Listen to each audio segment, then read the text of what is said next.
During the using ATM, authentication is provided by customer.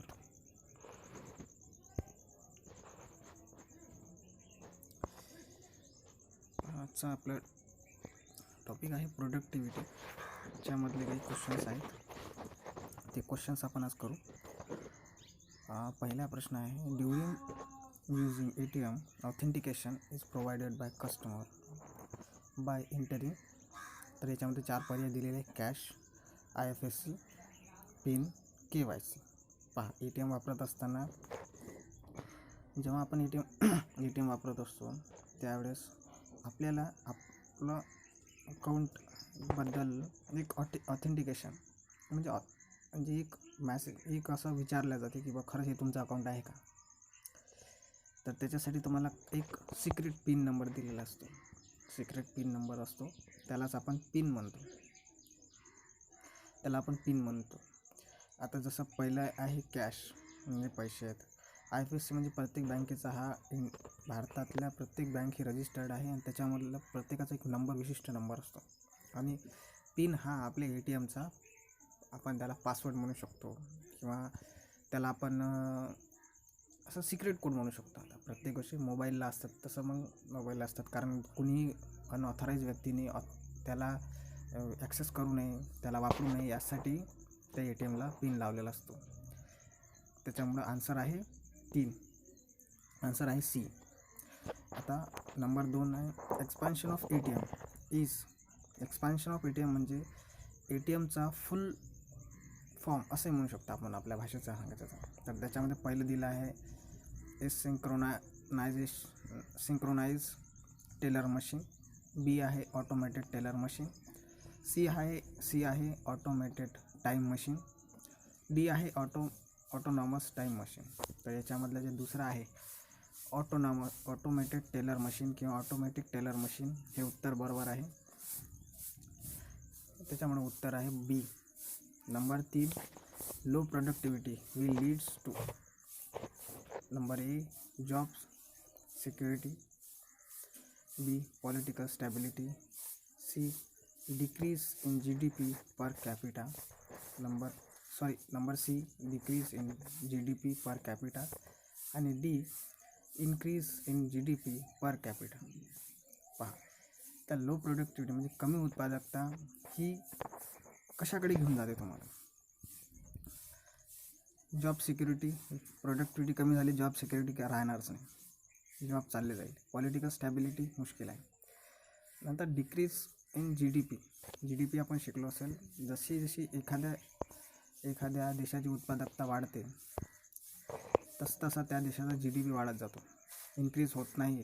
Productivity वाढली तरच increase होतो GDP आणि लो जर प्रोडक्टिव्हिटी जर कमी झाली तर तो GDP कमी होत जातो. डिक्रीज म्हणजे कमी, इन्क्रीज म्हणजे वाढणे. त्याच्यामुळे उत्तर राहील C.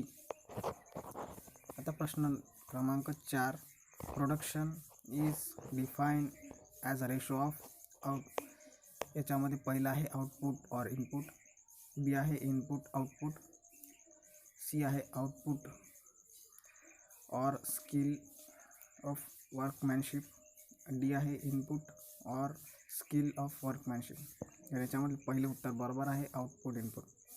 म्हणजे आउटपुट इनपुट याचा अर्थ होते सामग्री आणि साहित्य आणि सामग्री आणि उत्पादन यांचा रेशो.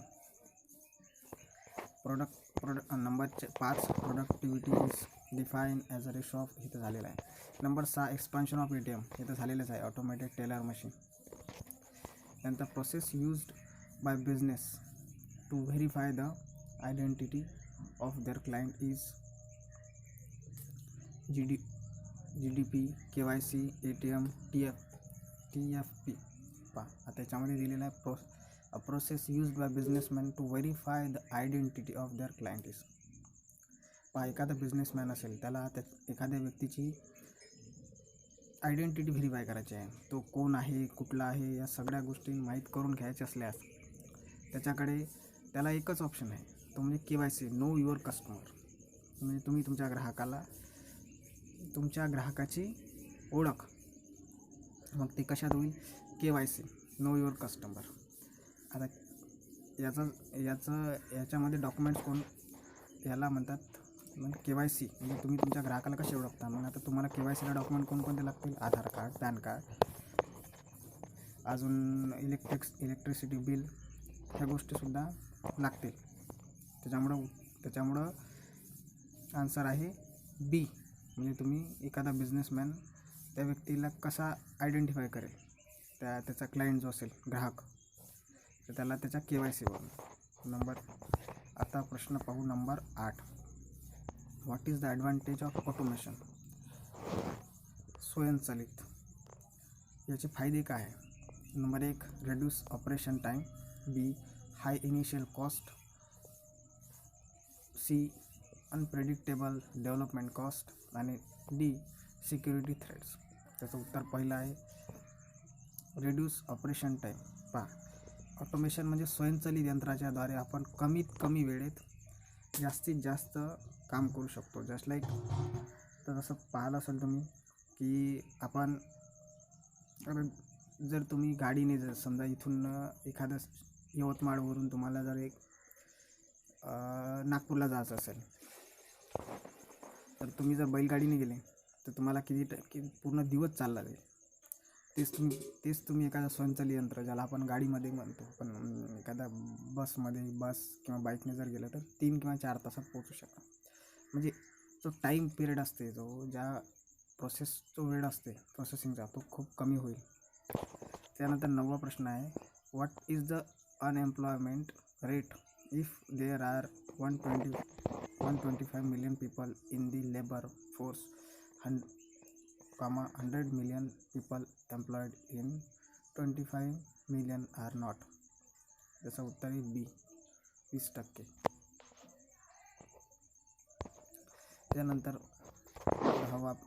10वा प्रश्न आहे, which market determines real wages and unemployment.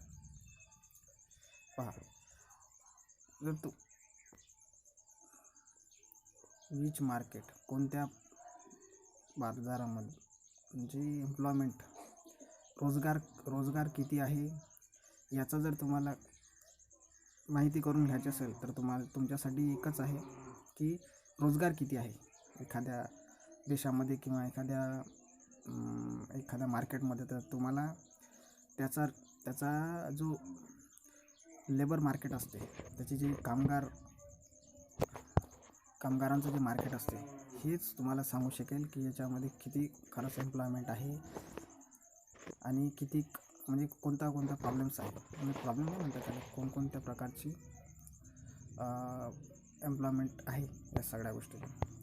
Number 11, which one is use to measure the economic performance of whole country origin. पहा, measure the economic performance of a whole country, प्रत्येक देशाची आर्थिक स्थिती कशी आहे, आर्थिक त्याचा असं म्हणजे आर्थिक स्तर कसा आहे किंवा आर्थिक त्याची कंडिशन कशी आहे, हे सगळं जर मेजर करायचं असेल एखाद्या भागाचं किंवा एखाद्या देशाचे, तर तुम्हाला त्या देशाचा GDP पाहावं लागेल, ग्रॉस डोमेस्टिक प्रोडक्ट. यावरून तो देश किती विकसित आहे, त्या देशाची आर्थिक स्थिती कशी आहे, या सर्वांचं एक म्हणजे मोजमाप, पूर्ण बोजवारा माहीत होऊन जाईल. जसं GDP हा एखाद्या देशाच्या अर्थव्यवस्थेचा मापक आहे. GDP is called measurement of any state or any countries economical condition.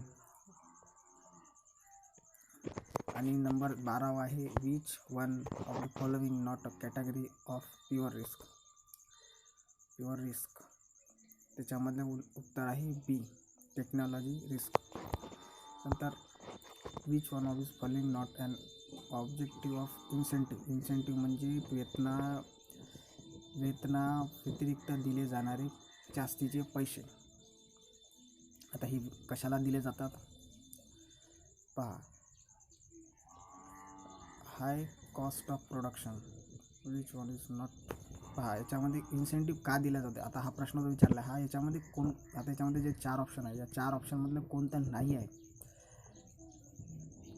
जो इन्सेंटिव्ह देण्याचा उद्देश आहे. पहा, ए इम्प्रूव्ड क्वालिटी, बी आहे high cost of production, number C आहे हाय आउटपुट आणि नंबर डी आहे रिड्यूस वेस्ट. तर याच्यामध्ये हाय कॉस्ट ऑफ प्रोडक्शन जे ऑप्शन बी आहे रेड्यूस वेस्ट, म्हणजे त्याच्यामधले जे घन कचरा जो तयार होते तर तो खूप कमी प्रमाणात तयार होईल. त्याच्यामुळं बी जे आहे हे इन्सेंटिव्हचं ऑब्जेक्टिव्ह होणार नाही. त्याच्यामुळे उत्तर आहे बी हाय कॉस्ट ऑफ प्रोडक्शन. उत्पादनाची किंमत कशाला वाढवायची कर सांग. Which one of this document is not acceptable for fulfilment of KYC. तर तुम्हाला KYCचं मगाशी सांगितलेलंच आहे. तर KYCला लागणारे document voter ID, ration card, residential certificate आणि इन्कम सर्टिफिकेट. तर हे सर्व डॉक्युमेंट्स येतात. वोटर ID येते KYCसाठी, KYC नॉर्म्स फुलफिल करण्यासाठी, म्हणजे KYC दाखवण्यासाठी.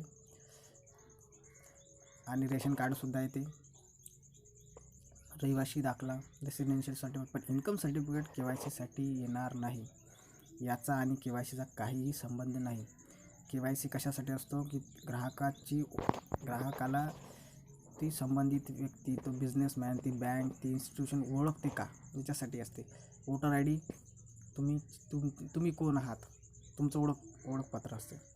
रेशन कार्ड तुम्ही कुठे राहता, तुमचा एरिया ऑफ लोकॅलिटी काय आहे त्याच्यासाठी. आणि रेसिडेन्शियल सर्टिफिकेट म्हणजे किती वर्षापासून कुठे राहता, हे सगळे हे ओळख दाखवण्यासाठी दाखवले जातात. आणि इन्कम सर्टिफिकेटचा असं काही घेणं नसते KYCचं. तर प्रश्न क्रमांक 15, which stage is a period of rapid revenue growth. Stage is period of rapid revenue growth. त्याच्यामधला पहिला आहे ग्रोथ स्टेज. वाढीच्या दरामध्येच त्या देशाचा रेव्हेन्यू हा जास्त मिळत असतो. हे झाले प्रश्न.